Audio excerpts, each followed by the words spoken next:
Class 11। तो कल हमने शुरुआत की थी ईदगाह आपकी पहली कहानी। देखिए इसके लेखक हैं प्रेमचंद जी। इनके जीवन परिचय को मैंने आपको बता दिया था, लिखने के लिए भी दूंगी। पहले अभी कहानी कर लेते हैं हम लोग। तो कल कहानी में मैंने आपको बताया ईदगाह, ईद के मेले में जाने की तैयारी चल रही है गांव वालों की। सभी के घर में खुशियां मनाई जा रही हैं, सभी तैयार हो रहे हैं। गांव में ईद का मेला लगा हुआ है, वो सभी देखने के लिए जाने वाले। तो सभी के घर में तैयारियां चल रही है। तो कल मैंने कहानी का पहला भाग आपको पढ़ाया था। अब चलिए मैं दूसरे भाग की ओर चलती हूँ। महमूद गिनता है 1 2 10 12, उसके पास 12 पैसे हैं। तो अब जो हामिद है इस कहानी का पात्र, वो देख रहा है कि उसका दोस्त महमूद वो अपने पैसे को गिन रहा है। तो उसके पास कुल मिलाकर 12 पैसे हैं। मोहसिन, यह भी उसका मित्र है। मोहसिन के पास 1 2 3 8 9 15 पैसे हैं। इन्हीं अनगिनती पैसों में अनगिनती चीज़ें लाएंगे, खिलौने, मिठाइयाँ, बिगुल, गेंद और जाने क्या क्या। तो हामिद के बारे में बता रहे हैं कि उसके जो मित्र हैं वो कैसे कैसे पैसे रखे हुए हैं और क्या क्या खिलौने खरीद के लाने वाले हैं। ठीक है, तो उनके पास 15 पैसे और 12 पैसे हैं। और सबसे ज़्यादा प्रसन्न हामिद है।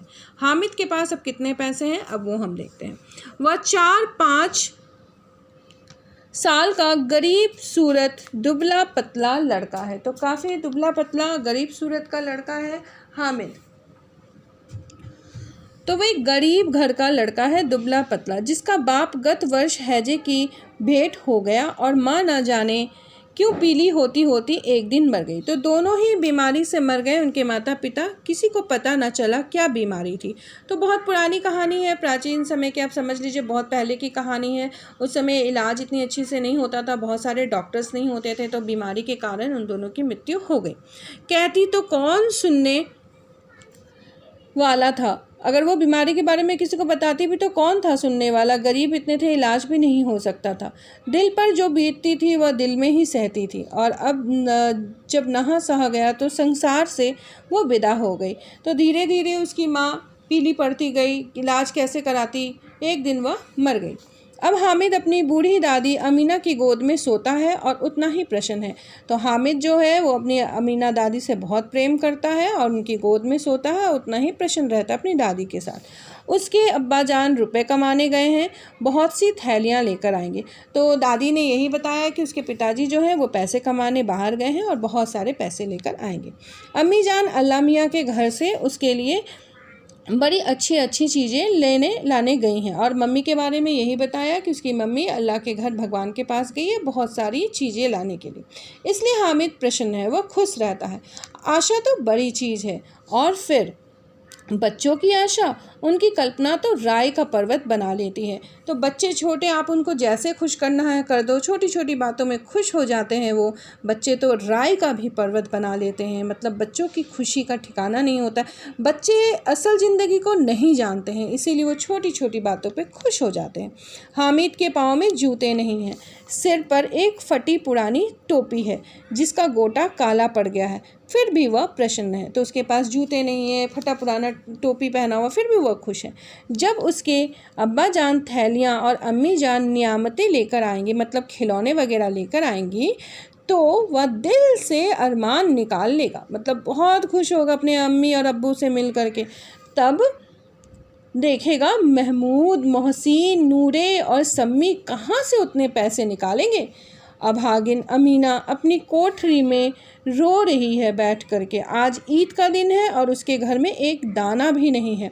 आज आबिद होता तो क्या इसी तरह ईद आती और चली जाती। इस अंधकार और निराशा में वह डूबी जा रही थी। किसने बुलाया था इस निगोरी ईद को। इस घर में उसका काम नहीं है, लेकिन हामिद, उसे किसी के मरने जीने से क्या मतलब है। उसके अंदर प्रकाश है और बाहर आशा है। विपत्ति अपना सारा दल बल लेकर आए, हामिद की आनंद भरी चितवन उसका विध्वंस कर देगी। बहुत सुंदर तरीके से लेखक ने बताया है कि बेचारी बूढ़ी अमीना वो रो रही है बैठकर, घर में 1 रुपए नहीं, एक दाना नहीं है, वो कैसी ईद मनाएगी। वह कोस रही है पर्व त्यौहार को कि क्यों ईद का त्यौहार क्यों आया उसके घर। परंतु हामिद वो तो बहुत खुश है। उसकी खुशियाँ, कोई भी दुख आए, कोई भी अंधकार आए, उस खुशियाँ जो है उसकी, वो उसका विध्वंस कर देगी, उसे नाश कर देगी, क्योंकि उसकी खुशी उसके लिए बहुत बड़ी चीज़ है। वह खुश है कि उसके पिताजी धन कमाने गए हैं, वो खुश है कि उसकी माँ अल्लाह से मिलने गई है और उसके लिए खिलौने लाने गई है। तो उसे कोई एहसास नहीं है कि वो मर चुके हैं, वापस नहीं आएंगे। आशा बहुत बड़ी चीज़ है, मन में उसने आस रखा है कि उसके माता पिता वापस आएंगे। हामिद भीतर जाकर दादी से कहता है, तुम डरना नहीं अम्मा, मैं सबसे पहले आऊँगा। बिल्कुल नहीं डरना, अमीना का दिल कचोट रहा है। तो हामिद अपनी दादी से जाकर कहता है कि तुम डरना नहीं। क्यों डरना नहीं? क्योंकि हामिद गांव वालों के साथ ईद के मेले में घूमने जा रहा है। दादी इतनी दूर जा नहीं सकती, इसीलिए वो दादी से कहता है कि तुम डरना मत, मैं बहुत जल्दी वापस आऊँगा, बल्कि सबसे पहले वापस आऊँगा। अमीना का दिल कचोट रहा है, वो अंदर ही अंदर रो रही है। गांव के बच्चे अपने अपने बाप के साथ जा रहे हैं, सबके पिताजी साथ में हैं, परंतु हामिद का बाप अमीना के सिवा और कौन है? अब अमीना कहती है कि हामिद का तो कोई पिता ही नहीं जो उसे लेकर जाए, अमीना ही उसके पिता है। उसे कैसे अकेले मेले जाने दे? उस भीड़ भाड़ में बच्चा कहीं खो जाए तो क्या हो? नहीं, अमीना उसे यूं न जाने देगी। नन्ही सी जान है, 3 कोस चलेगा कैसे? पैर में तो छाले पड़ जाएंगे, जूते भी तो नहीं है। वह थोड़ी थोड़ी दूर पर उसे गोद ले लेगी, लेकिन यहाँ सवैया कौन पकाएगा? तो आमीना डर रही है कि वो कैसे अपने बच्चे को 3 कोस दूर पैदल जाने दे, उसके पैर में जूते तक नहीं है। उसे काफ़ी तकलीफ़ हो रही है अपने बच्चे के बारे में सोचकर। वह सोच रही है कि कौन भीड़ में उसे कौन देखेगा, कहीं वो खो गया तो? और अगर मैं उसके साथ जाती हूँ तो घर में सेवैया कौन पकाएगा? पैसे होते तो लौटते लौटते सब सामग्री जमा करके चटपट बना लेती। अभी तो उसके पास पैसे भी नहीं है कि वो ईद की सेवई बनाए। यहाँ तो घंटों चीज़ें जमा करते लगेंगी, अब घंटों लग जाएंगे, उसे पैसे कहाँ से लाएगी? वो मांगे ही का तो भरोसा ठहरा। वो मांग मांग करके ईद के लिए सेवई बनाने के लिए पैसे लाएगी और सामग्री लाएगी, तो वो कैसे जाए मेले में उस बच्चे के साथ? उस दिन फ़हीमन के कपड़े सिले थे, 8 आने पैसे मिले थे। उस अठन्नी को ईमान की तरह बचाती चली आती थी इसी ईद के लिए, लेकिन कल ग्वालन सिर पर सवार हो गई तो क्या करती? हामिद के लिए कुछ नहीं है तो 2 पैसे का दूध तो चाहिए ही। अब उसने ये बताया कि किसी के कपड़े सिलने से उसने 8 आने पैसे जमा किए थे, परंतु ग्वालिन दूध का पैसा लेने के लिए उसके सिर पर आकर बैठ गई कि नहीं, मुझे पैसे चाहिए। तो उसने पैसे दिए, और हामिद के लिए उसे कुछ नहीं तो कम से कम 2 पैसे का दूध तो चाहिए। कैसे सेवई बनाएगी? वो चिंता कर रही है, दिल उसका कचोट रहा है। अब तो कुल 2 आने पैसे बच रहे हैं, 3 पैसे हामिद की जेब में, 5 अमीना के बटुए में हैं। अब वो ये सोच रही है कि 5 पैसे उसके पास है और 3 पैसे उसने इसको हामिद को दे रखे हैं। यही तो बिसात है और ईद का त्यौहार, अल्लाह ही बेड़ा पार लगाएगा। तो आगे वो कह रही, यही तो मेरी दुख की कहानी है कि अब अल्लाह ही पार लगाएगा। धोबन और नायन और महतरानी और चूड़ी हारिन सभी तो आएंगी, सभी को सवैया चाहिए, और थोड़ा किसी की आंखों में नहीं लगता। किस किस से मुंह चुराएगी, और मुंह क्यों चुराए? साल भर का त्यौहार है, ज़िंदगी खैरियत से रहे। उनकी तकदीर भी तो उसी के साथ है। बच्चे को खुदा सलामत रखे, दिन भी कट जाएंगे। तो आगे अमीना कहती है कि गांव की जो औरतें हैं, जैसे चूड़ी वाली, जैसे कपड़े धोने वाली, ये सब जो होती है ना औरतें, गांव की गरीब औरतें, तो अगर वो लोग भी आ जाए घर में तो ईद का सेवई खाएंगी, और थोड़ा खा के उनका मन तो भरेगा नहीं। तो अब वो क्या करेगी? 8 आने उसने संभाले थे, कुल उसके पास 5 पैसे बचे हुए हैं। 3 पैसे उसने हामिद की जेब में रखे हैं, हामिद के लिए, क्योंकि वो मेला जाने वाला है। गाँव से मेला चला और बच्चों के साथ हामिद भी जा रहा था। कभी सब के सब दौड़ कर निकल जाते। तो अब गांव से मेला जो है, वो गांव से जो है बच्चों का मेला वो चल पड़ा है। वहाँ बच्चों के साथ हामिद भी जा रहा है ईदगाह के मेले को देखने के लिए।